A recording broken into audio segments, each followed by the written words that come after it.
तो जिन लोगों को लगता था कि हम हिंदू हैं, हिंदू होने पे जो उनको प्राउड होता था, बहुत सारे बहुजन तबके के लोगों को, उनको ये बात पता चल गया कि दरअसल ये हिंदुइज़्म हमारे लिए नहीं है, ये उनके लिए है जो इसमें सर्वश्रेष्ठ अपने आप को सो कॉल्ड सर्वश्रेष्ठ मानते हैं। और देश के प्रधानमंत्री को यह ट्वीट करना पड़ गया कि मैं निम्न वर्ग से आता हूँ, इसलिए मुझे गालियाँ दी जा रही है।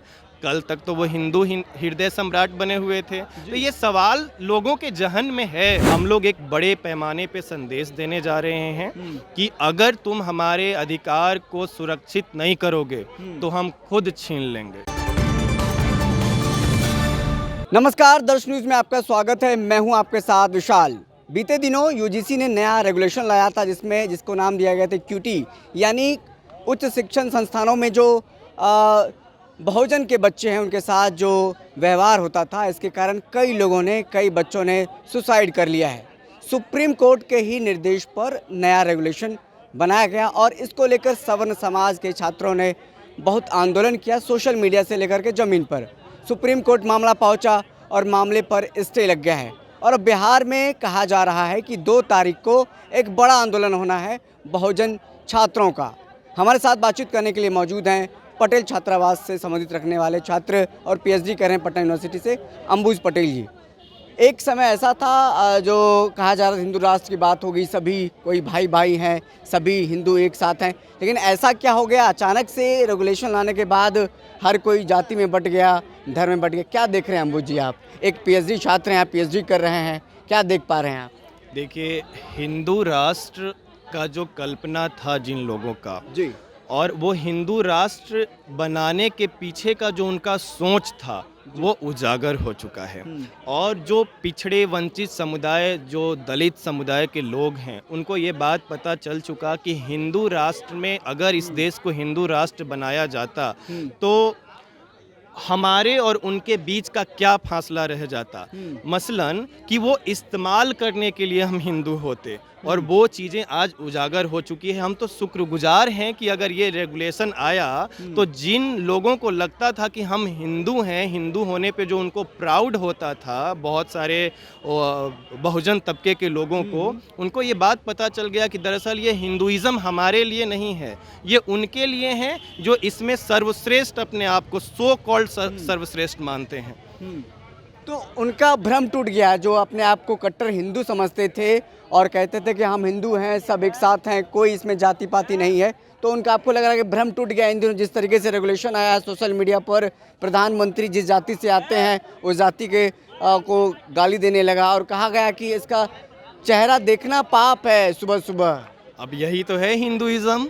हिंदुइज़्म का ये कॉन्सेप्ट है, उसमें ये बात कही गई है कि एक पार्टिकुलर कास्ट के लोगों पे अगर सुबह सुबह आपका नज़र पड़ जाता है तो आपका जो जतरा है वो खराब हो जाएगा। यही है हिंदुइज़्म, यही है ब्राह्मणवाद और यही है उनका कॉन्सेप्ट। तो सोचिए कि देश के प्रधानमंत्री के साथ ऐसा दुर्व्यवहार किया जाता है तो गाँव में, कस्बों में रहने वाले लोगों के साथ कैसा उत्पीड़न होता होगा। और देश के प्रधानमंत्री को यह ट्वीट करना पड़ गया कि मैं निम्न वर्ग से आता हूँ, इसलिए मुझे गालियाँ दी जा रही है। कल तक तो वो हिंदू हृदय सम्राट बने हुए थे। तो ये सवाल लोगों के जहन में है। तो बिल्कुल ये सवाल लोगों के जहन में है और भ्रम भी लोगों का टूटा है। पटना यूनिवर्सिटी के मैदान से क्या कुछ होने वाला है आप लोग बता रहे थे, क्या होगा, कितने लाखों की संख्या में छात्र होंगे, क्या देख पा रहे हैं? सर, इस देश की सत्ता ने जब जब ललकारा है, पटना विश्वविद्यालय से एक बुलंद आवाज़ आई है। हम लोग फिर से उसको दोहराने जा रहे हैं। हम लोगों को एक तरीके से 2 तारीख को एक ट्रेलर है, अभी पूरा पिक्चर बाकी है। हम लोग एक बड़े पैमाने पे संदेश देने जा रहे हैं कि अगर तुम हमारे अधिकार को सुरक्षित नहीं करोगे तो हम खुद छीन लेंगे। और इसमें मीडिया का भी जो रोल, जो कहा जाता है कि 90% मीडिया में सवर्ण तबके के लोग आते हैं, उन्होंने सबने अपना अपना स्टैंड अपने जाति के को लेकर के लिया। कुमार विश्वास, जिसको कि बहुजन तबके के लोगों ने भी कभी कहा, अपने मंचों पर बुलाया, उनको जगह दिया, लेकिन अभागा स्वर्ण आखिर में वो बन ही गए। अब तो लोगों का जो दोहरा चरित्र है वो लोगों को समझ में आ रहा है। हम बार बार आपको यही बात कहेंगे कि हम कुछ बातों के लिए शुक्रगुजार हैं कि जिन लोगों को ये भ्रम था कि हम भी हिंदू हैं, हम भी उनके बराबर में हैं, उनका भ्रम अपने आप टूट रहा है। पटना यूनिवर्सिटी के जो हॉस्टल्स हैं उसमें कई जाति पाति के आधार पर हैं। पटेल हॉस्टल है और फिर कहा जाता है जैक्सन हॉस्टल है, जो कि जाति के आधार पर बांटा गया है। आखिर इसके पीछे की वजह क्या है? आप वहाँ से पढ़ते हैं, पीएचडी कर रहे हैं, क्या लगता है कि जो भूमिहार जाति से आने वाले और भी सैदपुर हॉस्टल हैं, पटेल छात्र हैं, जहाँ पर तमाम जाति के लोग रहते हैं, तो क्या वहाँ दूसरे जाति के लोगों को रहना मना है? आप क्या देख पा रहे हैं इसमें? देखिए, किसी भी यूनिवर्सिटी को चलाने के लिए रूल्स होता है, वो रूल ऑफ लॉ से चलता है, हवा में नहीं चलता। अगर कोई तबका बहुत पिछड़ा हुआ है तो मान लीजिए जो माइनॉरिटी कम्युनिटी के जो बच्चे हैं उनके साथ, अगर एक सिंपल सी बात है ना सर, कि अगर एक माँ का 2 बेटा है, 3 बेटा है, एक बेटा कुपोषित है, एक बेटा स्वस्थ है, तो एक माँ जो होती है वो एक बेटे को थोड़ा विशेष मात्रा में खाना केयर करेगी ही करेगी। तो इसमें वो डिस्क्रिमिनेशन नहीं है, वो उसके पैरेलल में कैसे आ सके उसको लेकर के, जी उसको लेकर के ये कॉन्सेप्ट है। तो अगर माइनॉरिटी के लिए हॉस्टल है, अगर शेड्यूल कास्ट के लिए हॉस्टल है, तो इसमें आप जातीय एंगल से इसको ना देखें। क्या सैदपुर हॉस्टल में किसी और जाति तबके के लोग, SC ST के लोग रह सकते हैं? अगर ऐसा कोई रूल तो है नहीं कि कोई एक पार्टिकुलर कास्ट के रह सकते हैं, और अगर एक पार्टिकुलर कास्ट के लोग रह रहे हैं तो इस पे तो सरकार को एक्शन लेना चाहिए। उसके अंदर की क्या व्यवस्था है इसका मुआयना करना चाहिए, इन्वेस्टिगेशन कराना चाहिए। रही बात पटेल हॉस्टल की, तो पटेल हॉस्टल एक ट्रस्ट है, उसका डायरेक्ट सरकार से कोई कनेक्टिविटी नहीं है।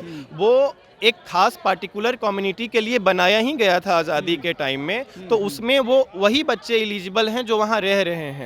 बाकी के अगर सरकारी इंस्टीट्यूशन में जहाँ पे सारे तबके के बच्चों को रहने के लिए अलाउ किया गया था, अगर वहाँ कोई पार्टिकुलर कास्ट के लोग अगर उस पर कब्जा जमाए हुए हैं तो ये एक बहुत बड़ा सवाल है और इस पर इन्वेस्टिगेशन होना चाहिए। बिल्कुल, बहुत बहुत शुक्रिया। हमारे साथ बातचीत करने के लिए मौजूद थे अंबुज पटेल जी, जो पटेल छात्रावास जो पटना यूनिवर्सिटी के अंतर्गत आता है उनमें रहते हैं और फिर पीएचडी कर रहे हैं पटना यूनिवर्सिटी से। उन्होंने बताया कि किस तरीके से जो हमारा सिस्टम है उसमें जातिगत ढांचा है और बीते दिनों जो रेगुलेशन लाया गया यूजीसी ने, उस रेगुलेशन को लेकर क्या कुछ सोशल मीडिया पर हुआ और मामला सुप्रीम कोर्ट जब पहुंचा तो इस पर स्टे लगा है। फिलहाल इस खबर में इतना ही।